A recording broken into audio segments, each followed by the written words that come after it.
আমার স্বামী পরকীয়া জড়িয়ে আছেন। আমার স্বামী আগে 5 ওয়াক্ত নামাজ পড়তেন, এখন দিন দিন নামাজ ছেড়ে দিয়েছেন। মিথ্যা বলা, নিজের বন্ধুর স্ত্রীর সাথে অবৈধ সম্পর্কে জড়ানো, সব কাজই তিনি করছেন। এগুলোকে সে বলে সেই প্রথম না যে এই কাজ করছে, এবং সে যা করছে তার জন্য সে অনুশোচনা বোধও করে না। তারপরে সন্তানের দিকে তাকিয়ে আমি একত্রে আছি। জানুয়ারিতে আমার ছেলের বয়স 17 এবং মেয়ের বয়স 10 হবে। আর সে আমার সাথে একসাথে থাকি, কিন্তু আমাদের মধ্যে কোনো শারীরিক সম্পর্ক হয় না। মাসের পর মাস আমরা এভাবে দিনাতিপাত করছি। এক্ষেত্রে আমার করণীয় কি, আর কোনো আমল আছে কিনা যা করলে আমার স্বামীকে আল্লাহ হেদায়েত দান করবেন?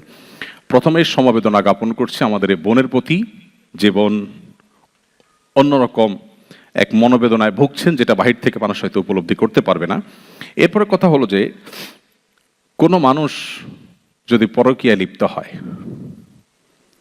ইসলামের দণ্ডবিধিতে যদি কোথাও ইসলামী শরিয়া প্রতিষ্ঠিত থাকে, তো ইসলামী দণ্ডবিধিতে সবচাইতে ভয়াবহ এবং সবচাইতে নির্মম শাস্তির কথা বলা হয়েছে যে অপরাধের কারণে, সে অপরাধের নাম হলো এই পরকীয়া। এই বিষয়টি গুরুত্বপূর্ণ। এমনি ব্যভিচার এক জিনিস, বিবাহিত মানুষ ব্যভিচারে লিপ্ত হলে সেটার ভয়াবহতা আরো অনেক বেশি ভয়াবহ।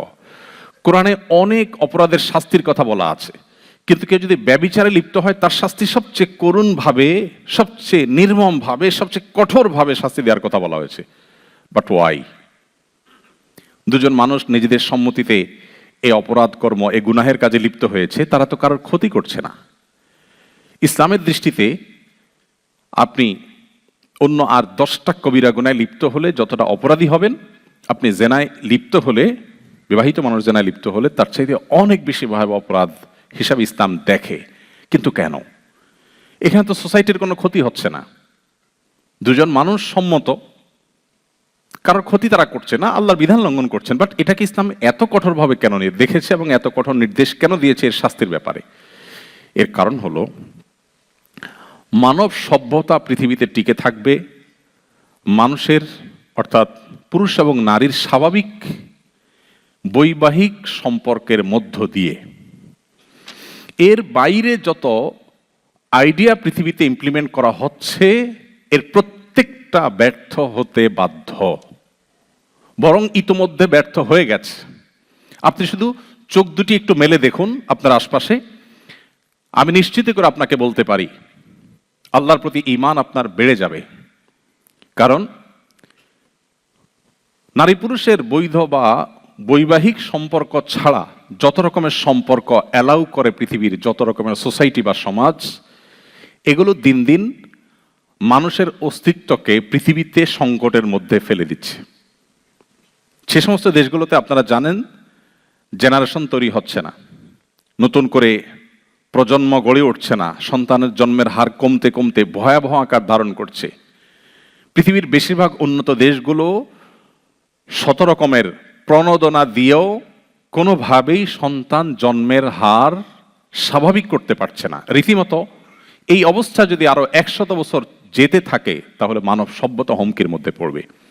মানুষ যখন বিবাহ বহির্ভূত সম্পর্ক করে, তখন সন্তান নেয়ার টেন্ডেন্সি থাকে না, সেটা আমরা সবাই জানি। তখন শুধু ভোগ বা এনজয় করাটাই মুখ্য হয়, এবং এইটা যদি স্টাবলিশড হতে থাকে একটা সমাজে, তখন সন্তান জন্মের হার কমে যায়। কোনো প্রণোদনা দিয়ে সেটা বাড়ানো যায় না। পৃথিবীর প্রত্যেকটা উন্নত দেশ আজ অত্যন্ত কঠিনভাবে এই সমস্যার তারা মুখোমুখি, এবং কোনোভাবে এটা থেকে তারা বেরোতে পারছে না। এই জন্য ইসলাম বলে, বৈবাহিক সম্পর্কের বাইরে একজন মুসলিম কোনোভাবে এ ধরনের রিলেশন করলে সে আল্লাহর কাছে সবচেয়ে বড় অপরাধে লিপ্ত ব্যক্তি। কারণ সে মানব সভ্যতাকে ধ্বংস করার মতো একটি কাজ করছে। 2-4 জন মানুষকেও খুন করলে সে অপরাধী, কিন্তু একজন মানুষ গোটা মানব সভ্যতাকে পৃথিবী থেকে তুলে দেওয়ার, মানব সভ্যতার ধারাকে, মানুষের অস্তিত্বের ধারাকে বন্ধ করে দেওয়ার জন্য উদ্যোগ নিল। এর চাইতে ডেঞ্জারাস কোনো অপরাধ আল্লাহর জমিনে আরেকটা হতে পারে না। এই জন্য একটি সাইক্লোনে, একটা ঘূর্ণিঝড়ে, একটা ভূমিকম্পে, একটা প্রাকৃতিক দুর্যোগে 200-400, 2-4,000, 2-4 লাখ, 2-4 কোটি মানুষ যদি মরে যায়, পৃথিবীতে মানুষের অস্তিত্বের সংকট দেখা দিবে না। বাট মানুষের বৈবাহিক শারীরিক সম্পর্ক, এটার বাইরে অন্য যত মেথড, পদ্ধতি, উপায় আছে, সেই পদ্ধতিগুলো যদি মানুষ অ্যাপ্লাই করতে থাকে, একটা সময় পৃথিবীতে মানুষের অস্তিত্ব হুমকির মধ্যে পড়বে, যেটার আলামত ইতিমধ্যে আমরা দেখতে পাচ্ছি। এজন্য এটা জঘন্য অপরাধ। জীবন প্রশ্ন করেছেন, তাকে বলতে চাই, আপনি কি করবেন? উত্তর হলো, আল্লাহ যদি আপনাকে সামর্থ্য দেন, আপনার স্বামীকে যদি আপনি কোনোভাবে সংশোধনের পথে আনার সুযোগ আর না থাকে, আপনি যদি আশা ছেড়ে দেন না এ লোকের মানুষ হওয়ার সম্ভাবনা আর নেই, তাহলে আপনি চাইলে তার কাছ থেকে বিচ্ছেদের উদ্যোগ নিতে পারেন। শরীয়ত আপনার জন্য সেটা অবশ্যই অনুমোদন করে। বরং একজন নোংরা চিন্তার, নোংরা কাজের, নোংরা অভ্যাসের মানুষের সাথে আপনাকে থাকতে শরীয়ত পরামর্শ দেয় না। বাট আপনার পারিপার্শ্বিক অবস্থা যদি এত জটিল হয় যে এখান থেকে বিচ্ছেদের পর আপনার জন্য পরবর্তী জীবনটা আরো জটিল হবে, এবং আপনি যদি তার সাথে কন্টিনিউ করতে চান, তাহলে সেক্ষেত্রে শরীয়ত আপনাকে বাধ্য করবে না যে আপনি বিচ্ছেদে যেতে হবে, অর্থাৎ সেই স্কোপ আপনার আছে। কিন্তু এখানে একটা পয়েন্ট খুবই গুরুত্বপূর্ণ। আপনি লিখেছেন যে তিনি অপরাধে লিপ্ত, কিন্তু এটাকে তিনি অপরাধ মনে করছেন না। এটা এমন একটা ইস্যু যেটা মানুষকে মুসলমানিত্ব থেকে বের করে দেয়। অর্থাৎ কোনো অপরাধ করার পরে যদি কোনো মুসলমান করে কি হয়েছে, এটা করলে কি সমস্যা, আমি করতে পারি, এটা আমার জন্য বৈধ, আরে রাখো তোমার কোরআন হাদিস, তাহলে সে আর মুসলমান থাকে না। আর যদি অমুসলিম হয় তাহলে তার সাথে আপনার বৈবাহিক সম্পর্কও থাকে না। এই জন্য বিষয়টাকে আরো ক্লিয়ার করবার জন্য আপনি কোনো দক্ষ আলেমের সাথে দেখা করে কথা বলতে পারেন। আপনাদের জানিয়ে রাখি, প্রসঙ্গত আসুন্নাহ ফাউন্ডেশনে আমরা নতুন করে গত কিছুদিন থেকে কল সেন্টার চালু করেছি।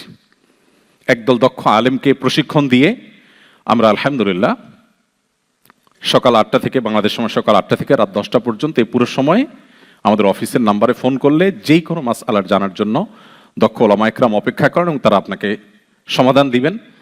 এবং এটাকে আমরা 24 আওয়ার্স সার্ভিসে নেওয়ার চেষ্টা করছি। সেই সাথে এখন আর্টিফিশিয়াল ইন্টেলিজেন্স বা এআই এর পৃথিবী, তো আমরা একটা কাস্টমাইজ এআই এর একটা ডেভেলপমেন্টের কাজ শুরু করেছি।